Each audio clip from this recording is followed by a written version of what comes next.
URFM News for our sponsor Guardian Jewellery, Toronto Town Square and the Esplanade, Warners Bay. It's 1 o'clock. Good afternoon. I'm Jorja Cowan with 2NURFM Hunter News. Newcastle District Cricket Association has paid tribute to Richie Benaud, who died overnight at the age of 84. Mr. Benaud had undergone radiation treatment for skin cancer since late last year and died peacefully in his sleep. Chairman Paul Majory-Banks said Mr. Benaud made significant contributions to cricket in Australia. He was one of the greatest players and then captaining New South Wales and Australia. He made cricket entertaining in an era when it got a little bit dull, and he certainly, with that series against the West Indies, and then right through to his time when television and cricket became synonymous with our summer, and he was obviously an integral part of all of that.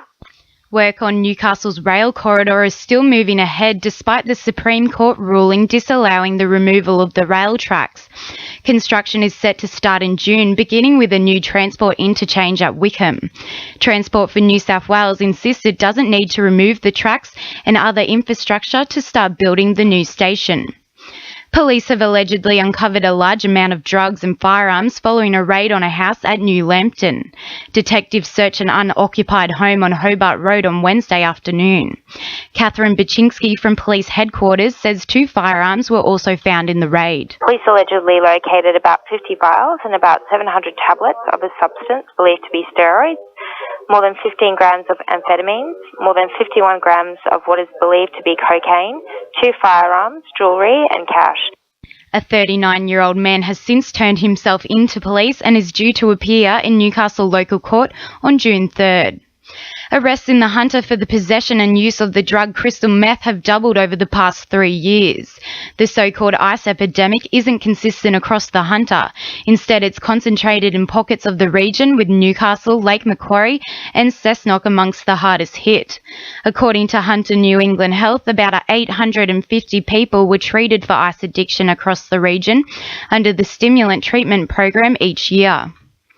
Salamander Bay residents will be in for a smooth ride following the news of works to be undertaken at Bagnall Beach Road, Kill Street and Sandy Point Road roundabout. The intersection was targeted by Port Stephens Council due to the history of the crashes at the site, and works will be funded by a successful grant application through the state-funded Black Spot program. Civil Assets Manager John Maritic says the works has been designed to improve road safety. The whole program was about preventing cars from slipping off the road, because we've had a history of cars doing that, especially in the last 5 years. So not only would it prevent cars from slipping off the road, but there's also the secondary benefit of, by reducing the lanes down to 1, it reduces the distance for pedestrians to cross the road. The Hunters not-for-profit community groups are being reminded to submit applications for the 2015 Community Heritage as the closing date draws nearer. The grants of up to $15,000 are available to not-for-profit community groups to preserve and manage nationally significant cultural heritage collections for future generations. According to Senator George Brandis, successful recipients of the grant will assist in preserving and maintaining collections of important objects which make up Australia's history. In finance, the All Odds is up 16.4 points at 59.18 and $1 Australian dollar is buying 77.06 US cents.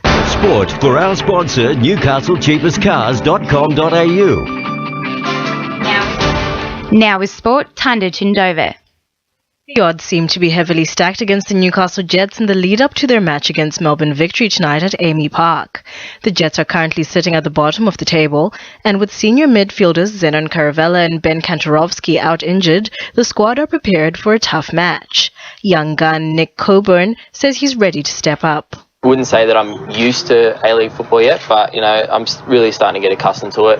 The speed of the play, I'm, more confident in each game that I go into, and my focus is to build on every game each week, take it week by week and, keep improving performances. The Newcastle Knights are gearing up for their clash against Cronulla at Shark Park tonight. Despite the return of Ben Barber, the Red and Blue are hopeful they can bounce back from last week's 13-0 loss against the Dragons. The game kicks off at 7:35 p.m. And in local soccer, the Western Bears are set to face the Adams Towns Rosebuds this Sunday. That's sport. I'm Tandi Chindoe. 2NURFM News Time is coming up to 1:05.